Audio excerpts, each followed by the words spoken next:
আমার পরমারাধ্য শ্রী গুরুদেব শ্রী শ্রী 108 রামকৃষ্ণ দাস বাবাজি মহারাজের রাতুল চরণ পদ কমলের সশ্রদ্ধ ধন্যবাদ প্রণতিবাদ জ্ঞাপন করব। আজকের এই অমৃতময় ভাগবত তত্ত্ব রসামৃত রস কথা শ্রবণ মানুষে যে সকল ভক্তবৃন্দ উপনীত হয়েছে, জগৎ মাতার অংশ সম্ভূতা মাতৃমণ্ডলীগণ, জগৎ পিতার অংশভূত পিতৃ সকলকার রাতুল চরণে সশ্রদ্ধ প্রণাম। সকলে মিলে পূর্ব দিনের ন্যায় পুনঃ কৃপা বর্ষণ করুন, আর আপনাদের কৃপা কিঙ্করী হয়ে ভাগবত কথা উপস্থাপন যাতে করতে পারে। রাধে।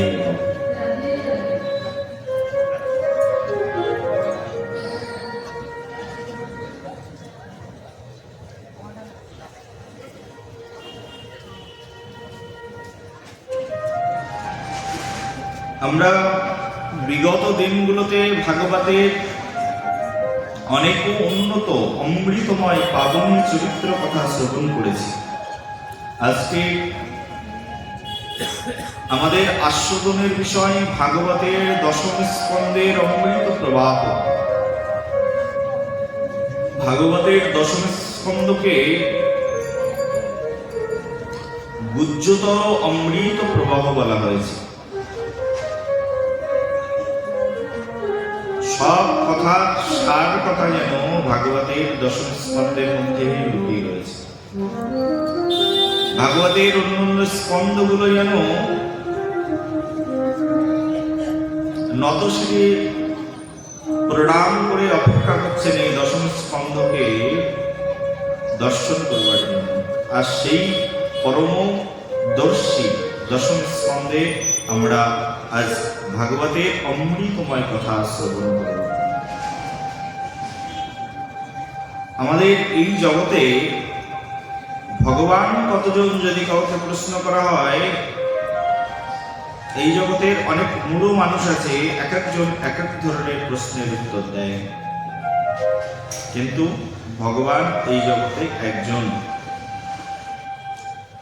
শ্রী শ্রী চৈতন্য চরিতামৃতে রসিক শেখর কৃষ্ণদাস কবিরাজ গোস্বামীপাদ কলিযুগের মানুষের জন্য ডাইরেক্টলি বলে দিচ্ছেন, যেহেতু কলিযুগের মানুষ এত বেশি শাস্ত্র তর্ক গ্রন্থ এত কিছু বোঝে না, সেই জন্য কবিরাজ গোস্বামীপাদ খুব সুন্দর করে স্পষ্ট ভাষায় সব শাস্ত্রের সার সংগ্রহ করে তিনি শ্রী শ্রী চৈতন্য চরিতামৃতে ভগবান উপাধিকে বর্ণনা করে বলছেন, একলা ঈশ্বর কৃষ্ণ আর সব বৃত্ত, যারে জয়ছে নাচাই কৃষ্ণ, সে হয়েছে করে নৃত্য। এই জগতে একমাত্র প্রভু, একমাত্র জগৎ নিদান হচ্ছেন কৃষ্ণ। ঈশ্বর একমাত্র কৃষ্ণ, আর সব বৃত্ত, বৃত্ত মানে চাকর, সার্ভেন্ট। ভগবান যাকে যেভাবে নাচাই এই জগৎ সংসারে সে সেইভাবে নৃত্য করেন, কারোর কোনো পার্সোনাল কিছু করার উপযোগিতাই নেই জগৎ সংসারে। ভগবান যাকে দিয়ে যা করাচ্ছেন ঠিক প্রত্যেকে তাই করছে। জগৎ সংসারে সব কিছুর একজনই মালিক, তিনি হচ্ছেন স্বয়ং ভগবান। প্রেম সে বলো, বলো সবাই। এই জগৎ সংসারের একজনই মালিক, তাকে সবাই ঈশ্বর বলেন, তিনি কৃষ্ণ। আর এই জগৎ সংসারটাকে যিনি পরিচালনা করছেন তিনি হচ্ছেন স্বয়ং ভগবান। ভগবানের অনন্ত রূপ, অনন্ত তার নাম। অনন্ত কৃষ্ণের নাম, অনন্ত মহিমা, নারদাদি ব্যাসদেব দিতে নারে সীমা। কৃষ্ণের অনন্ত নাম, অনন্ত তার রূপ, অনন্ত তার লীলা, অনন্ত তার গুণ। নারদ ব্যাসদেব তার সীমা নির্ণয় করতে পারে না। ভগবত আরাধনা হচ্ছে এমন যে ভগবত আরাধনা কে কিভাবে করবে তাও ব্রাহ্মণাদি ঋষিগণ ঠিক করে পারে না, কারণ তার লীলা অবতার রূপ এত এত সুবৃহৎ, এত বেশি। ভগবান কখনো কখনো শ্রী বিষ্ণু, কখনো কখনো তিনি শ্রীনারায়ণ, কখনো কারণোদকশায়ী বিষ্ণু, কখনো ত্রিদকশায়ী বিষ্ণু, কখনো তিনি তার গুণ অবতারকে বিভক্ত করে ব্রহ্মা, কখনো তিনি তার অবতারকে বিভক্ত করে শিবজি। এইভাবে কখনো তার লীলা অবতারকে বিস্তার করেন বরাহ, নরসিংহ, কুর্ম অবতার আদি বিভিন্ন অবতার। অনন্ত তার অবতার, সত্তাবেশ অবতারে নিজেকে বিভক্ত করেছেন। ব্যাসদেব যেমন তার সত্তাবেশ অবতার, তেমন ভগবানের পুরুষ অবতার, ভগবানের মন্নান্তর অবতার, ভগবানের গুণ অবতার। এইভাবে ভগবানের ৬৬টি অবতার তত্ত্বের কথা ভগবত মহাপুরাণে বর্ণনা করা হয়েছে। তার মধ্যে ভগবান যুগ অবতার রূপে আসেন, যুগে যুগে আসেন। ভগবত গীতায় ভগবান বলছেন, পরিত্রাণায় সাধনম বিনাশায় চ দুষ্কৃতম ধর্মো সংস্থাপনার্থয় সম্ময়ামি যুগে যুগে। ভগবান বলছেন, আমি প্রত্যেক যুগে যুগে আসি। পরিত্রাণায় সাধনাম বিনাশায় চ দুষ্কৃতম ধর্ম সংস্থাপনার্থয় সম্ময়ামি যুগে যুগে। প্রত্যেক যুগে যুগে ভগবান যুগ অবতার রূপে আসেন, যুগের ধর্মকে প্রতিস্থাপন করবার জন্য আসেন। কখনো কখনো তিনি স্বয়ং আসেন, কখনো কখনো তার অংশ কলা অবতারকে প্রেরণ করেন। দাপর যুগের শেষ ভাগে সমগ্র পৃথিবী ত্রাস্ত, সমস্ত পৃথিবী ভীত সন্ত্রস্ত। কারণ পৃথিবী ত্রাস্ত হওয়ার কারণ অসুরের সংখ্যা বেড়ে গেছে, আর চারিদিকে মানুষ ভক্তিহীন হয়ে উঠেছে। আর এই পৃথিবীতে এত পরিমাণ আসুরিক প্রবৃত্তি বেড়ে গেছে, ধীরে ধীরে এত প্রাণী হত্যা বেড়ে গেছে যে ভূমি দেবী আর সহ্য করতে পারলেন না। আমরা যে ভূমির উপরে বাস করছি, এই ভূমির একটা নিজস্ব স্বরূপ রয়েছে, আর এই ভূমির স্বরূপ হচ্ছে স্বয়ং বসুন্ধরা মাতা। বসুন্ধরা মাতা আর সহ্য করতে পারলেন না। বসুন্ধরা মাতা ব্রহ্মলোকে গিয়ে নিজের স্বরূপ প্রকটিত করে স্বয়ং ব্রহ্মাজির কাছে হাত জোর করে বললেন, হে ব্রহ্মা, আমি আর সহ্য করতে পারছি না এত অত্যাচার। দাপর যুগের শেষ ভাগে বহু বহু অসুর জন্মগ্রহণ করেছিলেন। কালনেমি, জরাসন্ধ, দুর্যোধন, দুঃশাসন আদি, শকটাসুর, বকাসুর, কত অসুর, বহু অসুর দাপর যুগের শেষ ভাগে একের সঙ্গে বহু বহু অসুর তখন পৃথিবীতে জন্মগ্রহণ করেছিল। আর তাদের অত্যাচার এত যে তাদের অত্যাচারে সমগ্র পৃথিবী অত্যাচারিত। বসুন্ধরা মা আর সহ্য করতে পারছেন না, ব্রহ্মার কাছে গিয়ে আরতি জানালেন, হে ব্রহ্মা, এই পৃথিবীতে এত অত্যাচার আমি আর সহ্য করতে পারছি না, কৃপা করো, আমাকে শান্তি প্রদান করো। বলি, তোমার হৃদয়ের পরম শান্তি একমাত্র জেনে দিতে পারেন এটি স্বয়ং শ্রীহরি। সৃষ্টিকর্তা ব্রহ্মা বললেন, হে মাতা বসুন্ধরা, তোমার সঙ্গেও আমি যাব, চলো আমরা স্বয়ং শ্রীহরির কাছে যাই। ব্রহ্মাজি বসুন্ধরাকে নিয়ে স্বয়ং শ্রীহরির সন্নিকটে গিয়ে উপস্থিত হলেন। আর স্বয়ং শ্রীহরি তখন তিনি শয়ন করে আছেন অনন্ত নাগের উপরে, অনন্ত সায়ের বিষয় স্তব করতে থাকলেন, হে ভগবান কৃপা করো, উত্থিত হও, জাগরিত হও, নয়ন খুলে দেখো তোমার ভক্ত এসেছে তোমার সন্নিকটে। বহু স্তুতিতে ভগবান সন্তুষ্ট হয়ে চোখ মেলে দেখলেন ভক্তরা এসেছেন। বলি কি সমাচার, হে ভগবান আর সহ্য করতে পারছি না, সমগ্র পৃথিবী ভারাক্রান্ত হয়ে গেছে, সমগ্র পৃথিবী আজ অশান্তির দাবানলে জ্বলে উঠেছে। কৃপা করে তুমি অবতার গ্রহণ করে অসুরদেরকে নাশ করে ধর্মের সত্যের প্রতিষ্ঠা করো। হে ভগবান তুমি তো প্রতিজ্ঞা করেছ, যখনই এই পৃথিবীতে অসুর বেড়ে যাবে, ধর্মের উপরে আঘাত আসবে, অধর্ম বেড়ে যাবে, পরিত্রাণায় সাধনাম, তুমি সাধুদের পরিত্রাণ করবার জন্য অবতীর্ণ হবে। দেখো আজকে অসুরের পরিমাণ এত বেড়েছে, কৃপা করে তুমি অবতীর্ণ হও। রাজা উগ্রসেন তৎকালীন সময়ের রাজা মথুরাতে, সুরসেন আদি অন্যান্য রাজারাও ছোট ছোট রাজ্যে রাজত্ব করছেন।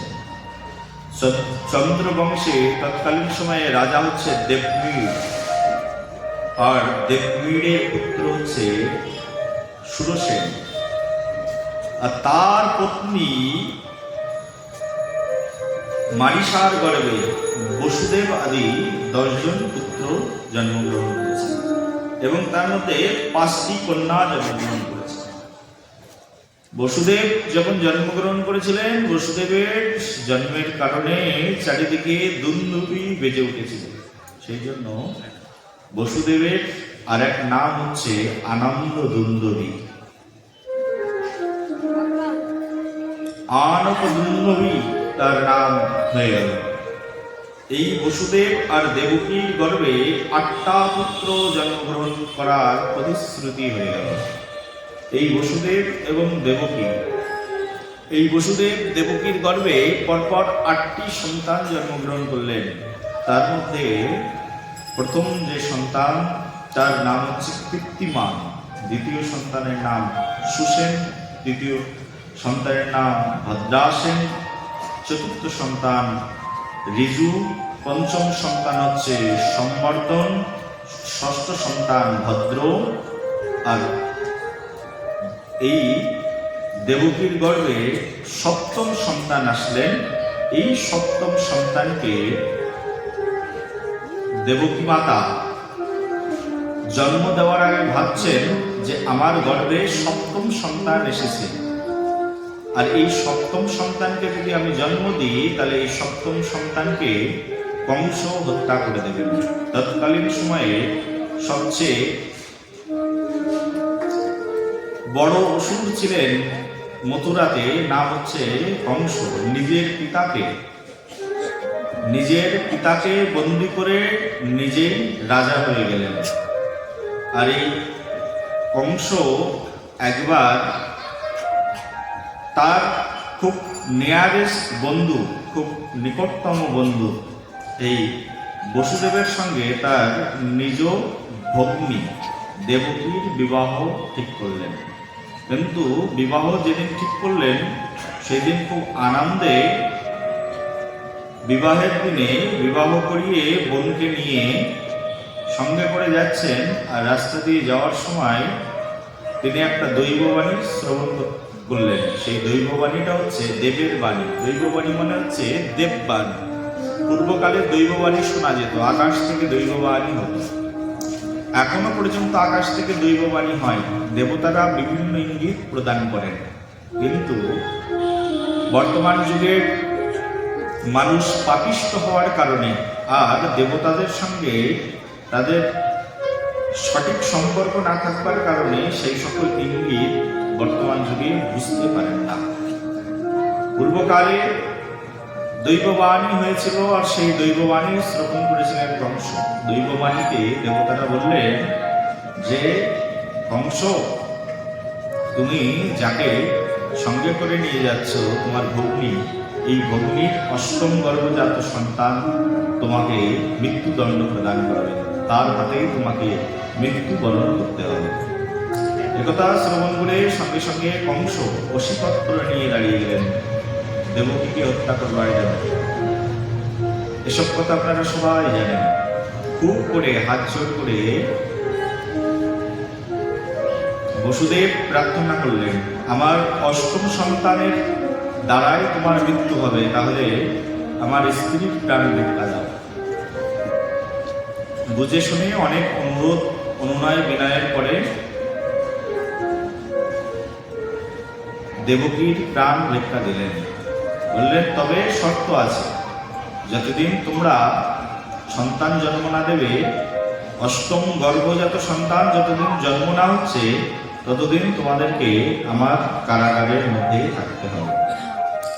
বসুদেব দেবকী তথাস্তু বলে দিলেন এবং তারা কারাগারের মধ্যেই এক এক করে 6টি সন্তানকে জন্ম দিলেন। এই যে 6টি সন্তানের নাম বললাম, এই 6টি সন্তানকে কংস নিজের হাতেই মেরে দিলেন। মেরে দেওয়ার পরে 7ম সন্তান যখন দেবকী মাতার গর্ভে এসেছেন, তখন দেবকী মাতা ভাবছেন, এই সন্তানকেও তো মেরে দেবে, কোনো সন্তানকেই তো রাখতে পারছি না। তখন ভগবানের কাছে খুব করে প্রার্থনা করতে থাকলেন। আর এই 7ম গর্ভে যিনি আবির্ভূত হয়েছেন তার নাম হচ্ছে স্বয়ং বলরাম প্রভু। বলো বলরাম ভগবানের কি। আর যখন ভগবানের কাছে খুব স্তব স্তুতি করতে থাকলেন, এই দেবকী মাতা আর বসুদেব ভগবান শ্রীকৃষ্ণকে পুত্র রূপে পাওয়ার জন্য পূর্ব জন্মে 12,000 দিব্য বছর একটা আঙুলের পায়ের উপরে দাঁড়িয়ে থেকে উদ্যমুখী হয়ে সাধনা করেছিলেন। 2 জন মিলে, স্বামী স্ত্রী 2 জন মিলে, ভগবান শ্রীহরি তুমি আমার পুত্র রূপে আমার কোল আলো করেই জন্মগ্রহণ করবে। আর ভগবানের কাছে প্রার্থনা করেছিলেন পূর্বকালে 10,000 বছর ধরে।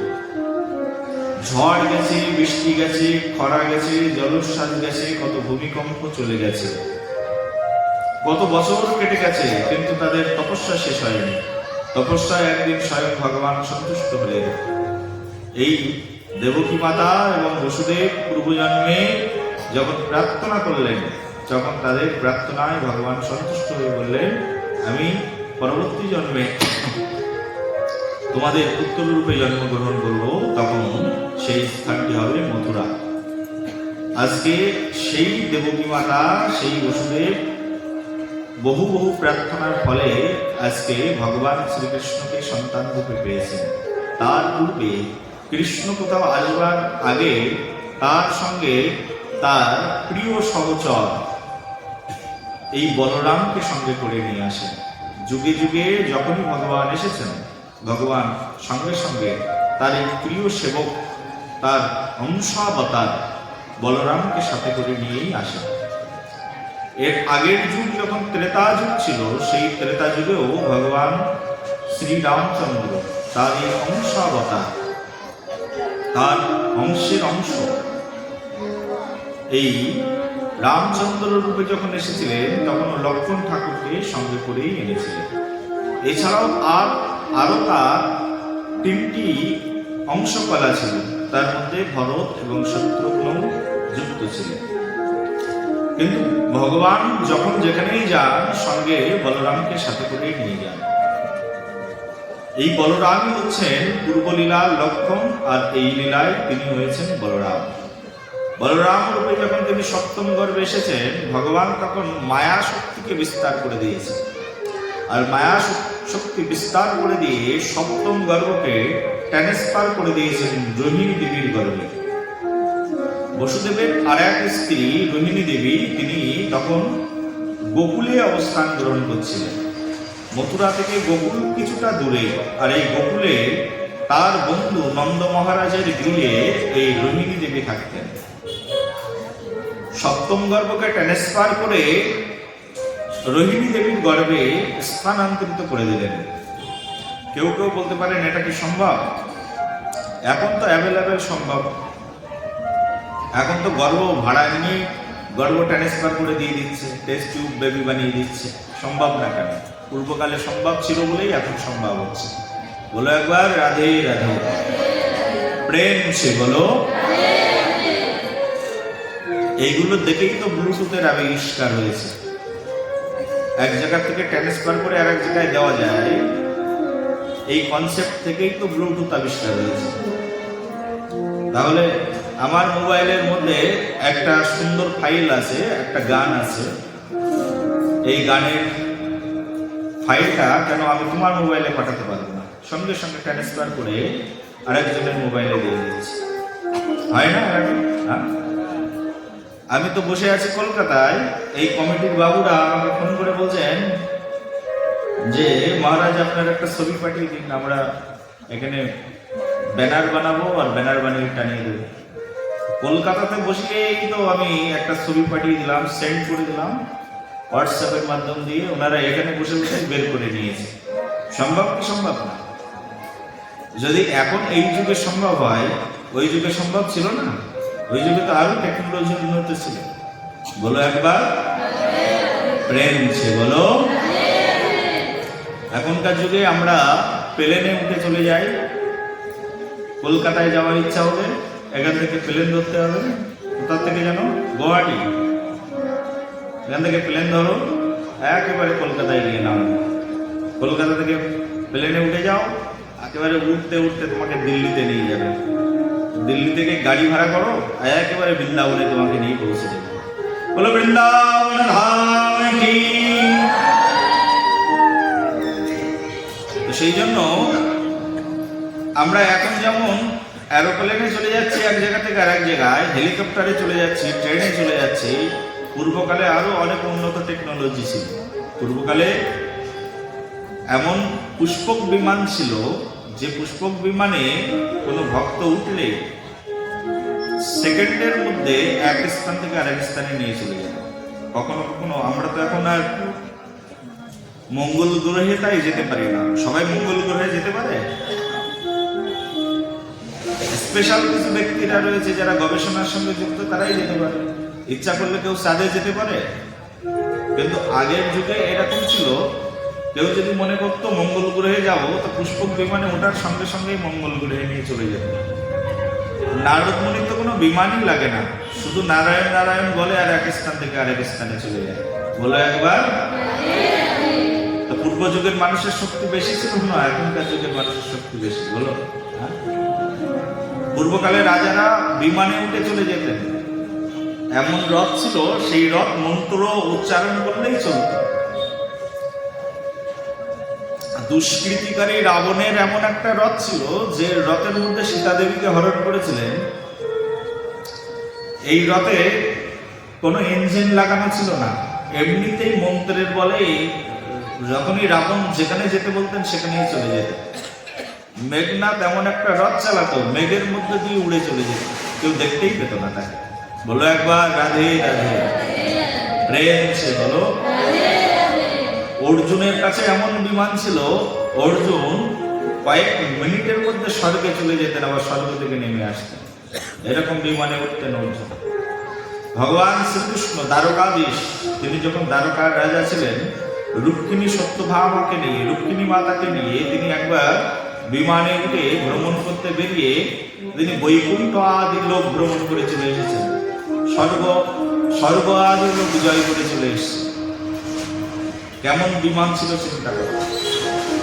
এখনকার যুগের কোনো প্লেন আছে যে স্বর্গে যেতে পারবে? হ্যাঁ, তাহলে তখনকার যুগের টেকনোলজি কত উন্নত ছিল বা চিন্তা করো। বলো একবার প্রেম সে বলো।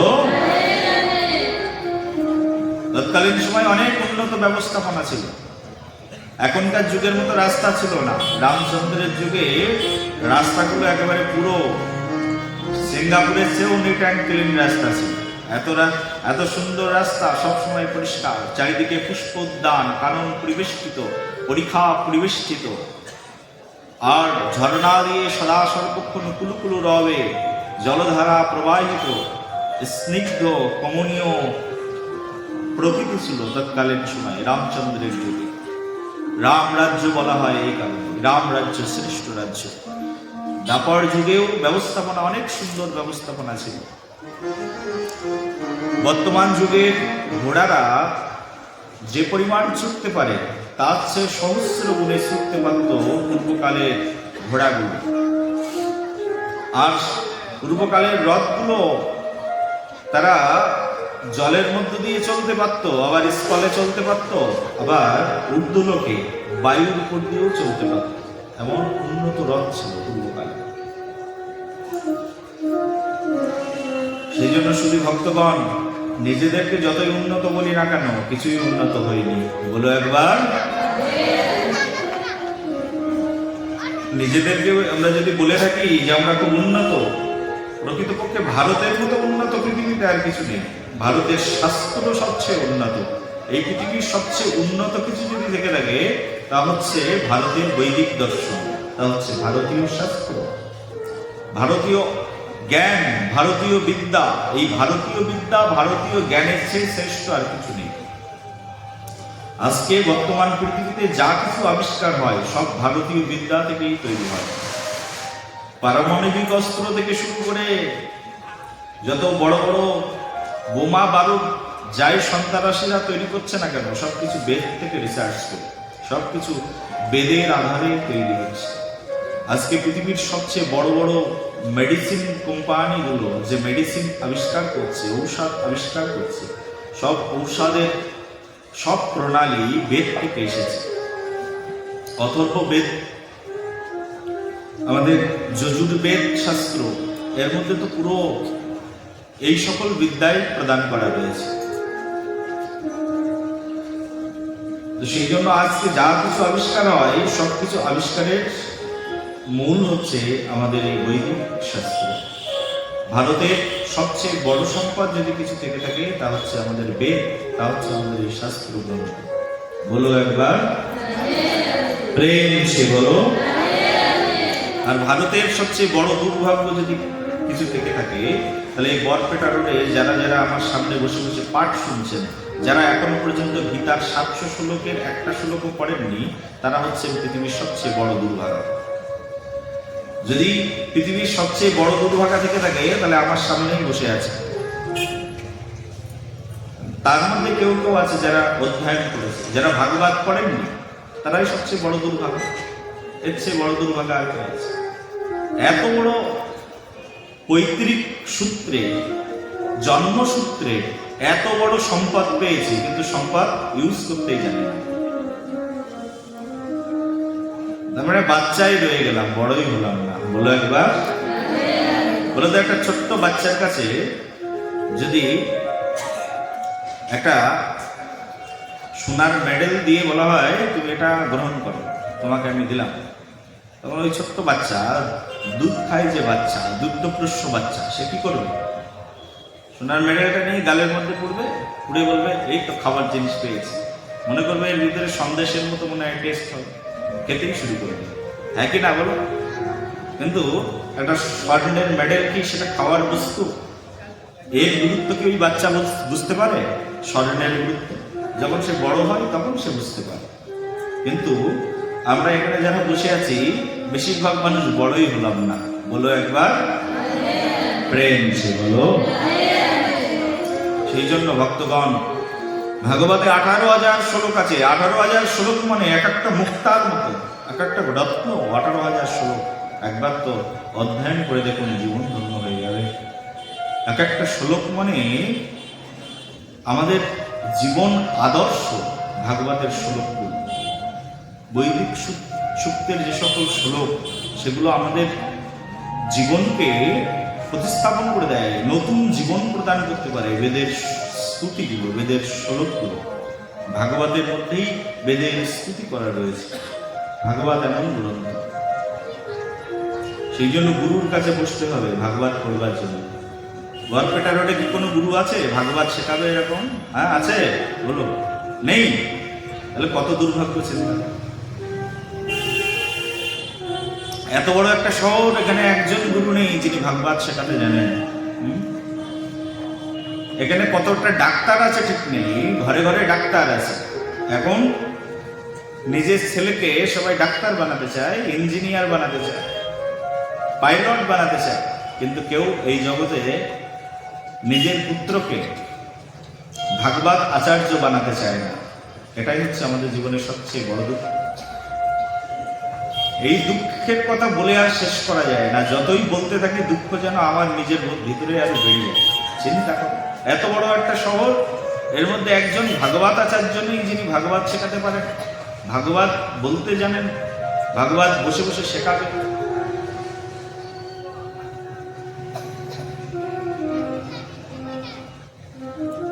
যদি সম্ভব হয় আপনাদের সন্তানদেরকে বৃন্দাবন থেকে ভাগবত শিখিয়ে বরপেটাতে নিয়ে আসুন। এই যে এখানে রাস মন্দির আছে, রাস মন্দিরে ডেকে দিন, বলবেন প্রতিদিন এখানে 10 জন করে স্টুডেন্ট আসবে আর ভাগবত শেখাবে ফ্রিতে। বৃন্দাবন থেকে শিখিয়ে নিয়ে আসুন, 5 বছরের কোর্স করিয়ে নিয়ে আসুন ভাগবত। আপনারা যাদের সামর্থ্য আছে, সময় আছে, নিজেরা যান, নিজেরা গিয়ে শিখে আসুন। বৃন্দাবনের টোলে, নবদ্বীপের টোল রয়েছে, নবদ্বীপের টোলে গিয়ে শিখুন ভাগবত শাস্ত্র। এখান থেকে শিখে এসে এখানেই শেখানো শুরু করে দিন। 2-50 জন মানুষ তো ভাগবত শিখুক, তারা আবার আর 50 জনকে শেখা। এইভাবে আমাদের এই সমাজে ভাগবতের প্রচার হোক। দেহের রোগ হয়ে গেলে ডাক্তারের অভাব নেই, কিন্তু মনের রোগ হলে যে সাধুর কাছে যেতে হয়, আর সাধু যে আমাদেরকে শাস্ত্র জ্ঞান দেয়, সেই মনের রোগকে নিরাময় করবার জন্য কোনো সাধুই নেই। কত আশ্চর্যজনক ঘটনা। সেই জন্য শুধু ভক্তগণ, আমরা অনেক পিছনে পড়ে রয়েছি। আর পূর্বকালে এমনই এক অদ্ভুত ঘটনা ঘটেছিল। এই ভগবান শ্রীকৃষ্ণের পূর্বজ নাম হচ্ছে বলরাম। এই বলরাম জন্মের পূর্বেই ভগবান স্বয়ং বলরামকে ট্রান্সফার করে রোহিণী মাতার গর্ভে প্রদান করে দিয়েছেন। গর্ভ ট্রান্সফার হয়ে চলে গেছে কোথায়? রোহিণী মাতার গর্ভে। রোহিণী মাতা তখন অবস্থান গ্রহণ করছেন গোকুলে, বৃন্দাবনের মধ্যে। আর গোকুলে অবস্থান গ্রহণ করছে, আর বলরাম চলে গেছেন রোহিণী মাতার গর্ভে। আর এদিকে চারিদিকে প্রচার হয়ে গেল যে দেবকী মাতার 7ম গর্ভ নষ্ট হয়ে গেছে। কংস ভাবলেন কি হলো, 7ম গর্ভটাও নষ্ট হয়ে গেল, এইবার 8ম গর্ভে আমার শত্রুর জন্ম হবে। 8ম গর্ভে যখন ভগবান শ্রীকৃষ্ণ জন্মগ্রহণ করবেন, কংস শুধু প্রতীক্ষা করছেন কখন 8ম গর্ভে, দেবকীর 8ম গর্ভে আমার সন্তান জন্মগ্রহণ করবে। আর ভগবান জন্মগ্রহণ করবেন বলে চারিদিকে ভগবান আবির্ভূত হওয়ার আগে সব কিছু তিনি ম্যানেজ করে রেখেছেন। এই জগৎকে তিনি এত সুন্দর করে ম্যানেজ করছেন, তাহলে নিজের আবির্ভাবটাকে তিনি ম্যানেজ করবেন না? এই জগৎটাকে তিনি এমন করে ম্যানেজ করে রেখেছেন, পৃথিবী ঘুরছে, চন্দ্র তার নিজস্ব অক্ষরেখাপাতে অবস্থান গ্রহণ করছে, সূর্য তার নিজস্ব কক্ষপাতে অবস্থান গ্রহণ করছে, প্রত্যেকটি গ্রহ উপগ্রহ পরিভ্রমণ করছে, কিন্তু একটার সঙ্গে একটা কিন্তু টাচ হয় না। আর একটার সঙ্গে যদি একটা লেগে যায়, সঙ্গে সঙ্গে বিশাল বড় বিস্ফোরণ ঘটে যাবে।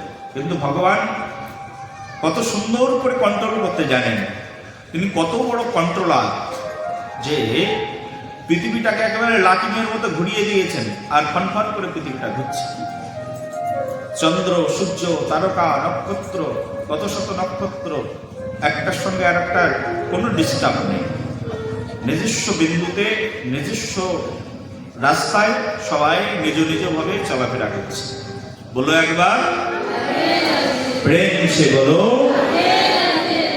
আর সেই ভগবান যখন আবির্ভূত হবেন, তখন তিনি নিজেকে ম্যানেজ করবেন না, সব ম্যানেজ করে রেখেছেন। যেদিন তিনি আবির্ভূত হবেন সেদিন একেবারে পূর্ণ লগ্ন, পূর্ণ ফল। ভগবান আবির্ভূত হওয়ার সময় সব রাশিগুলো উচ্চ রাশিতে অবস্থান গ্রহণ করে দিয়েছে। রাশিগুলো উন্নত জায়গায় অবস্থান গ্রহণ করছে। আবার ওদিকে প্রকৃতিকে তিনি এমন করে সাজিয়েছেন যে সমগ্র প্রকৃতি মেঘলা আকাশে সমগ্র আকাশ আবৃত হয়ে গেছে।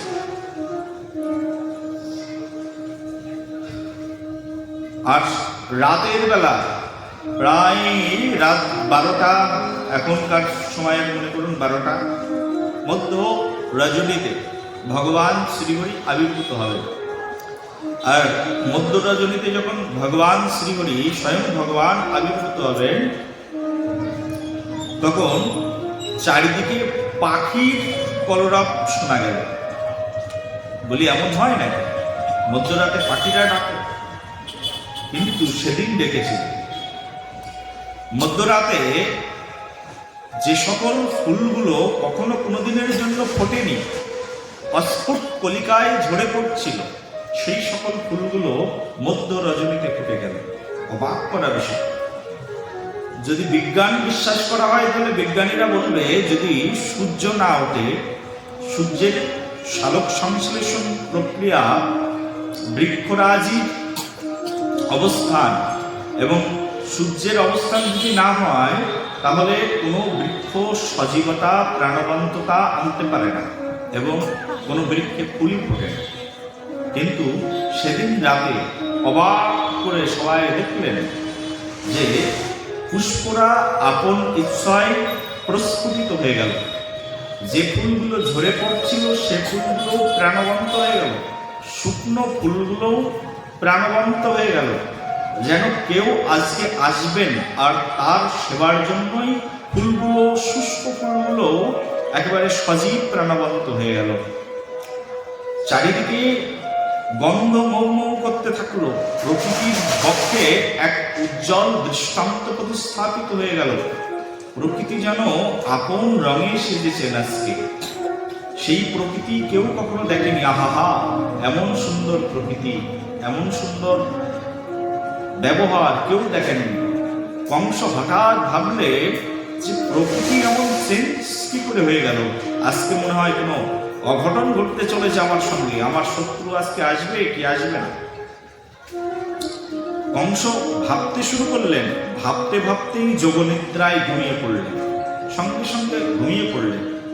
এত সুন্দর প্রকৃতিতে কংস তার সামান্যতম উপভোগ করে ঘুমিয়ে পড়লেন। আর সঙ্গে সঙ্গে কংসের যত অনুচর ছিল তারাও সব যোগনিদ্রায় শায়িত হয়ে গেলেন। আর সেই অদ্ভুতপূর্ব মুহূর্তে একেবারে সিংহ রাশি, সিংহ লগ্ন, উচ্চ রাশিগুলো উচ্চ স্থানে অবস্থান গ্রহণ করছেন, চন্দ্রমা উচ্চ স্থানে অবস্থান গ্রহণ করছেন। সেই পুতপবিত্র মহেন্দ্র কোণে সেই রোহিণী নক্ষত্রে স্বয়ং পরমেশ্বর পরমানন্দ মাধব অখিল জগতের একমাত্র ত্রেতা জগদীশ্বর পরব্রহ্ম, যার উপাসনার জন্য মুনি ঋষিরা বহু যুগ যুগ ধরে অপেক্ষা করেন, যার উপাসনায় মুনি ঋষিরা বহু জন্ম জন্ম ধরে তপস্যা করে চলেছেন, যাকে ধরা যায় না, যাকে ছোঁয়া যায় না, যাকে কল্পনা করা যায় না, বেদ যাকে বলছে অজ অমর অব্যয় শাশ্বত ধর্মবক্তা সনাতনস্তম পুরুষমতমে, সেই মহান পুরুষদেরও আদি, দেবতাদেরও আদি, সবকিছুর আদি অব্যয় পরমধাম পরমবিভু আজকে সমগ্র পৃথিবীকে আলোকিত করে এই জগৎ মাঝে তিনি আবির্ভূত হয়ে গেলেন।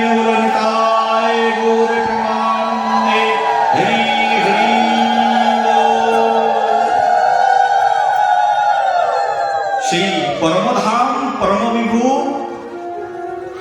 সকলকার একমাত্র ত্রেতা স্বয়ং ভগবান আবির্ভূত হলেন। আর ভগবান যখন আবির্ভূত হলেন, আবির্ভূত হয়ে দেবকীর সম্মুখে যখন দাঁড়ালেন, দেবকী ধন্য ধন্য করতে থাকলেন, বসুদেব ধন্য ধন্য করতে থাকলেন। আজকে প্রভু এসেছেন আমাদের সম্মুখে, হাত জোর করলেন, নিজের সন্তানকে হাত জোর করেছেন। দেখতে খুব ভালো লাগলো না, কারণ স্বয়ং ভগবান আবির্ভূত হয়েছে। এখন বসুদেব বলছেন, হে ভগবান, আমি তোমাকে সন্তান রূপে চেয়েছিলাম, তুমি ডাইরেক্ট এসেছো, এতে আমার শান্তি নেই। আমার প্রশান্তি তখন হবে যখন তুমি সন্তান রূপে আসবে। ভগবান বললেন চিন্তা করো না, তাই হবে। সঙ্গে সঙ্গে সব স্মৃতিকে ভুলিয়ে দিলেন, আর সঙ্গে সঙ্গে ভগবান চতুর্হস্ত থেকে 2 হস্ত দ্বিভুজ মুরলীধর রূপে নিজেকে ছোট্ট একটা বাচ্চা শিশু তৈরি করে একেবারে দেবকীর কোলের মধ্যে গিয়ে টক করে বসে বলল রাধে রাধে। দেবকী পূর্ব স্মৃতি সব ভুলে গেলেন। ও হো, এই দেখো আমাদের সন্তান জন্মগ্রহণ করেছেন, আনন্দের আর সীমা নেই। ভগবান শ্রীকৃষ্ণ জন্মগ্রহণ করেছেন। ভগবান জন্মগ্রহণ করে দৈববাণী করে দিলেন, আমাকে রেখে এসো। কোথায়? আমাকে রেখে এসো এখনই নন্দ মহারাজের ভবনে। আর সেখানে দেখবে এক কন্যা সন্তান হয়েছে, তাকে এখানে নিয়ে আসো। আর সঙ্গে সঙ্গে ভগবানকে একেবারে মাথায় তুলে নিয়ে বসুদেব তিনি দেখলেন যে তার হাতের সব শৃঙ্খল মুক্ত হয়ে গেছে। হাতে লোহার শিকল বাঁধা ছিল, সেই লোহার শিকল খুলে গেছে। আর সঙ্গে সঙ্গে মাথায় করে ঝুড়ি করে নিয়ে একেবারে চলে গেলেন ভগবানকে নিয়ে। আর ভগবান যখন যাচ্ছেন তখন চারিদিকে প্রকৃতি আবার চেঞ্জ হয়ে গেল। প্রকৃতির মধ্যে তখন মেঘমল্লাররা এসে অবস্থান গ্রহণ করতে থাকলো। আর সেই মেঘমল্লারগণ যখন এসে অবস্থান গ্রহণ করছে তখন ঝিরিঝিরি বৃষ্টি শুরু হয়ে গেছে। সেই আনন্দকন্দ ভগবানের আবির্ভাবে চারিদিকে আনন্দের হিল্লোল ছড়িয়ে গেল। চারিদিকে আজকে শুধু আনন্দই আর আনন্দ। সবাই একবার বলো আনন্দকন্দ ভগবান কি। এইভাবে নন্দ মহারাজের গৃহে বিশাল উৎসব লেগে গেল। ভগবান শ্রীকৃষ্ণ নন্দ মহারাজের গৃহে আনন্দেই প্রতিপালিত হতে থাকলেন। ভগবান শ্রীকৃষ্ণের বয়স যখন 6 বছর তখন সেখানে এসে উপস্থিত হয়েছেন এক রাক্ষসী। এই রাক্ষসী আসার আগে নন্দ মহারাজ জমির ট্যাক্স দিতে হয় না, খাজনা পাতি দিতে হয়, এগুলো দেওয়ার জন্য মথুরাতে গেছে। মথুরাতে গিয়ে মথুরাতে গল্প করেছেন সবাইকে, এই জানো জানো আমার ঘরে ফুটফুটে পুত্র সন্তানের জন্ম হয়েছে।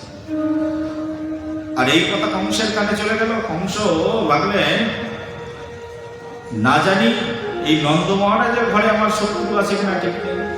সঙ্গে সঙ্গে পুতনাকে ডাকলেন, পুতনা, রাক্ষসী পুতনা, যাও সদ্যজাত যত শিশু আছে এই সপ্তাহের মধ্যে, 1 সপ্তাহের মধ্যে যত শিশু জন্মগ্রহণ করেছে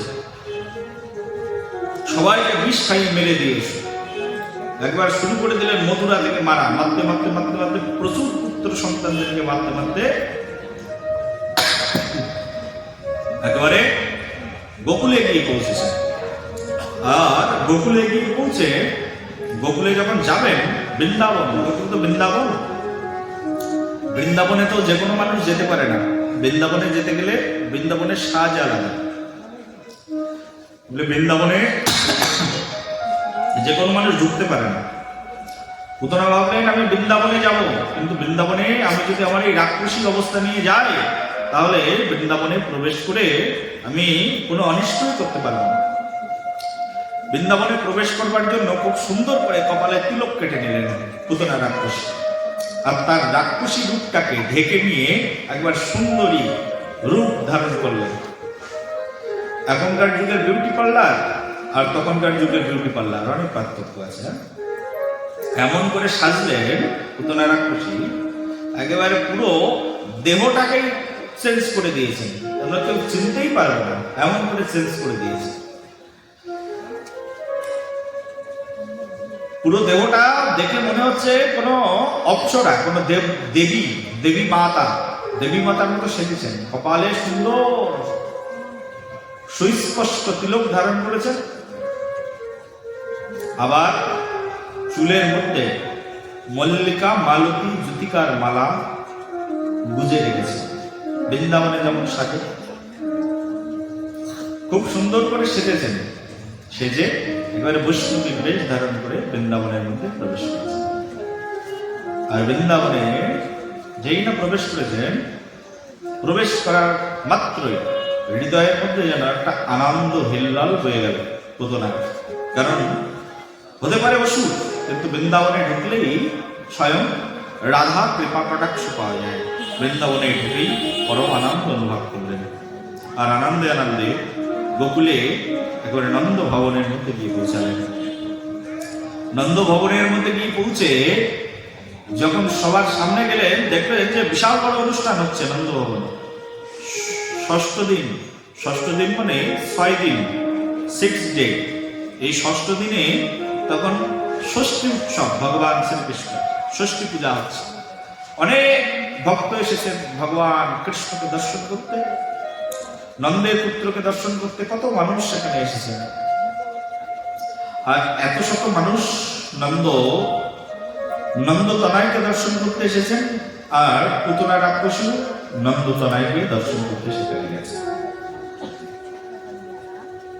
আর পুতনা রাক্ষসীকে দেখে সবাই বলছে, আরে এত সুন্দর রমণী আগে কখনো ব্রজের মধ্যে দেখিনি। এ মনে হয় কোনো স্বর্গ থেকে কোনো দেবী নেমে এসেছে আমাদের নন্দলালাকে দর্শন করতে। এসো এসো এসো এসো, এই দেখো আমাদের। মা যশোদা দেখে বলছে, তোমাকে আগে দেখিনি? বলি, আমি তোমার আত্মীয় হই গো, তুমি আমাকে দেখোনি। বলি, তাই নাকি? কোন আত্মীয়, কি আত্মীয়, এত কিছু শোনার মধ্যে নেই। আজ আনন্দ, চারিদিকে সবাই এত আত্মীয় স্বজন এসেছে, কথাবার্তা বলছে। বলে, আমি তোমার বোন হই। তাই নাকি? খুব সুন্দর। বলি, বোন, তোমার ছেলেটাকে আমার কোলে দাও, আমি একটু তোমার ছেলেটাকে কোলে নিতে চাই। বলি, তোমার মতো এত সুন্দর দেবী, এত সুন্দর বৈষ্ণবী, নাও নাও। সঙ্গে সঙ্গে কোলের মধ্যে নিয়ে খুব আদর শুরু করে দিলেন, খুব যত্ন করলেন। দেখিয়ে সবাই দেখছেন, বাহ, কানাই তো খুব আনন্দেই আছে। এত সুন্দর দেবী মূর্তির কাছে কানাই কত সুরক্ষিত আছে, নন্দলালা কত সুরক্ষিত আছে। কিন্তু যেই না সবাই কর্মের মধ্যে ব্যস্ত, হঠাৎ করে স্তনের মধ্যে এই পুতনা রাক্ষসী কালকূট নামক যে বিষ, সেই বিষ তার স্তনে লাগিয়ে নিয়ে গেছেন কৃষ্ণকে খাইয়ে মৃত্যু দান করবার জন্য।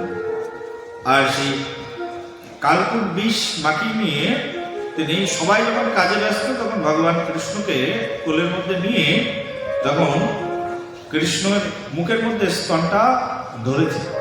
আর ভগবান শ্রীকৃষ্ণ যেই না স্তন ধরেছে মুখের মধ্যে, একেবারে মাতৃভাবে দিয়েছেন তো। আর ভগবান শ্রীকৃষ্ণ মাতৃভাবে সেই স্তনকে টান দিয়েছেন। যেই না স্তনকে টান দিয়েছেন, সঙ্গে সঙ্গে পুতনা রাক্ষসী রক্ষ রক্ষ রক্ষ বলে চিৎকার করে উঠেছেন। নায়ত্র শ্রবণাদি সকেশং দত্ত পুতনানন্দ গোকুলাম যশিতাম মায়াত্মনা প্রবিশি কামচারিণী। একবারে চিৎকার করে উঠেছেন সেই কামচারিণী। আর চিৎকার করে উঠে কি করছেন? এখানে ভাগবত মহাপুরাণে বলছেন, শাকেশর্যকো দো পেত্ত পুতনানন্দ গোকুলাম খচ্ছরাম। শব্দের অর্থ আকাশের উপরে উঠতে শুরু করেছেন পুতনা। কারণ সে তো রাক্ষসী, আর রাক্ষসী সে উঠতে পারে। আর সে তখন বিশাল দেহ ধারণ করেছেন, আর বিশাল দেহ ধারণ করে আকাশের উপরের দিকে উঠতে শুরু করেছেন। আর সবাই দেখছেন যে সেই সুন্দরী রমণী তো সুন্দরী নয়, এটা দেখছি মহারাক্ষসী। আমাদের কানাইকে নিয়ে উপরের দিকে উঠে যাচ্ছে, দেখো দেখো। আর কানাই এমন করে সেই স্তনকে টান দিয়েছেন যে এক টানেই যেন পুতনার টান বেরিয়ে চলে আসে। পুতনা বলছে, ছাড়ো ছাড়ো, কিন্তু ভগবান শ্রীকৃষ্ণ আর পুতনাকে ছাড়ছেন না। ভগবান শ্রীকৃষ্ণ যেন আভাসে বলে দিলেন, এই শোনো, এই জগতে তো আমি, এই জগৎ সংসারে কিন্তু সবাইকে ধরি না। আর যদি আমি কাউকে একবার ধরি, তাহলে তাকে আমি কখনো কোনোদিনের জন্য কি বলো ছাড়ি না। বলো রাধে রাধে। এই জগৎ সংসারে কৃষ্ণ কখনো কাউকে সহজে ধরতে যান না, সবাই কৃষ্ণকে ধরে থাকে। কিন্তু কৃষ্ণ যদি একবার কাউকে ধরে, কৃষ্ণ কাউকে তখন আর ছাড়ে। কৃষ্ণ বলছে, আমি তোমাকে ধরেছি ছাড়ার জন্য তো নয়, আমি তোমার প্রাণ নিয়ে তারপরে তোমাকে ছাড়বো। বলো রাধে রাধে। এমন করে সেই স্তন টান দিয়েছেন, আর পুতনা রাক্ষসী একেবারে পাঠিত হয়ে সেই ব্রজের মধ্যে গিয়ে পড়েছেন। আর পুতনা রাক্ষসী যেই না ব্রজের মধ্যে পড়েছেন, কত বিশাল বিকট তার দেহ, কত গাছপালা ভেঙে চুড়ে একেবারে বৃন্দাবনের মধ্যে পড়েছে। আর ব্রজবাসীরা সবাই চিৎকার করতে করতে লাঠি সোটা নিয়ে যার কাছে যা ছিল, আমাদের নন্দলালাকে নিয়ে পালিয়েছে, চলো চলো। সবাই গিয়ে দেখছেন পুতনা রাক্ষসীর বিশাল দেহ পড়ে রয়েছে, আর সেই দেহের মধ্যে থেকে স্বয়ং প্রভু কৃষ্ণ কানাই সেই দেহের ফাঁক দিয়ে আস্তে আস্তে হাতে বাঁশি নিয়ে উঠে দাঁড়াচ্ছে। বলে কানাই কানাই, সবাই মিলে ভগবান শ্রীকৃষ্ণকে কোলের মধ্যে তুলে দিলেন। আর যারা সব দাহ করতেন তারা সবাই মিলে ওই পুতনার দেহটাকে খণ্ড খণ্ড করে, যেভাবে কাঠ কাটতে হয় সেভাবে কাঠগুলোকে যেভাবে কাটা হয় সেভাবে কেটে খণ্ড খণ্ড করে জ্বালিয়ে দিলেন। যেই না জ্বালাতে শুরু করলেন, সেই চারিদিক দিয়ে চন্দনের গন্ধ বেরিয়ে আসতে শুরু করলেন। এত বড় রাক্ষসী, এত বড় দুরাচারী, বাল ঘাটিনী, তার দেহ দিয়ে আবার চন্দনের গন্ধ বেরোচ্ছে কি করে? কিন্তু আমাদের ভাগবত শাস্ত্রকার গণ বলছেন, চন্দনের গন্ধ বেরানোর কারণ স্বয়ং ভগবান যার দেহে একবার চুম্বন করেন, মুখ অর্পণ করেন, সেই দেহটা তো আর সাধারণ দেহ থাকে না। পুতনা রাক্ষসী হলে কি হবে? পুতনার দেহটা প্রসাদী দেহে রূপান্তরিত হয়েছে। আর ভগবানের মুখারো বৃন্দ, ভগবানের মুখারো অমৃত পান, সেই পুতনার দেহ আজকে চন্দন বৃক্ষে রূপান্তরিত হয়েছে। আর পুতনার দেহ দিয়ে চন্দনের গন্ধ বেরোতে শুরু করল। ভগবানের কত কৃপা দেখো! ভগবান শ্রীকৃষ্ণ যখন পুতনার প্রাণ নিয়ে নিয়েছে, তখন ভগবান শ্রীকৃষ্ণ প্রাণ নিয়ে নিলেও কি হবে? রাক্ষসী। কিন্তু ভগবান শ্রীকৃষ্ণ এই পুতনাকে তার সবচেয়ে শ্রেষ্ঠ লোক, তার নিজ চরণে পুতনাকে আশ্রয় প্রদান করেছে। পুতনার শাস্ত্রকার বলছে, পুতনার দেহ থেকে একটা জ্যোতি বেরিয়ে গেল।